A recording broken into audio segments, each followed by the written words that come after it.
Museu Conde de Castro de Guimarães. Hoje é um dia de festa para nós, porque faz hoje 92 anos. Acontecia nesta mesma sala e no claustro a inauguração oficial do museu, em 1931.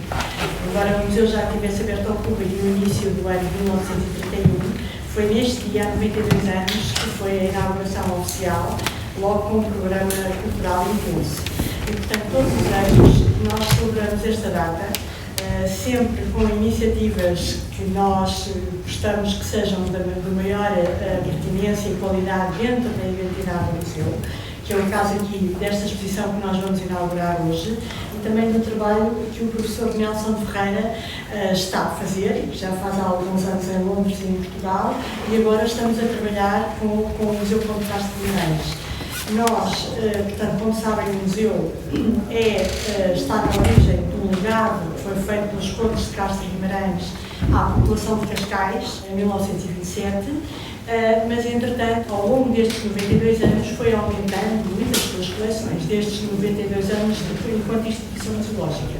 Em 2014, nós recebemos o último grande legado de um cascalense, o Dr. Pedro Vieira da Fonseca, e prestamos-lhe uma homenagem numa sala, que é a Sala dos Ícones, ou a Sala da Arte Russa, porque era a grande paixão que ele tinha pela arte russa, nomeadamente pelos ícones.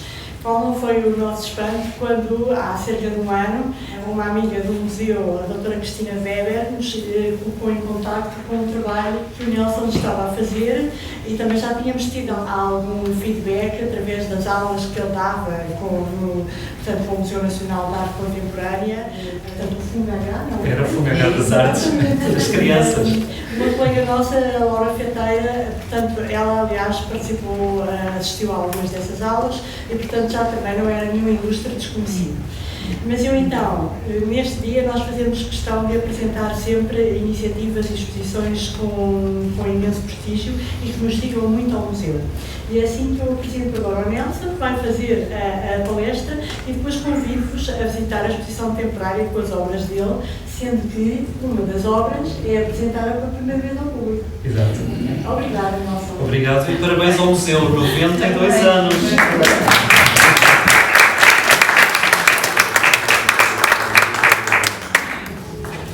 92 anos. Há aqui alguém com 92 anos ou mais? Quase. Quase. Então pronto. Somados.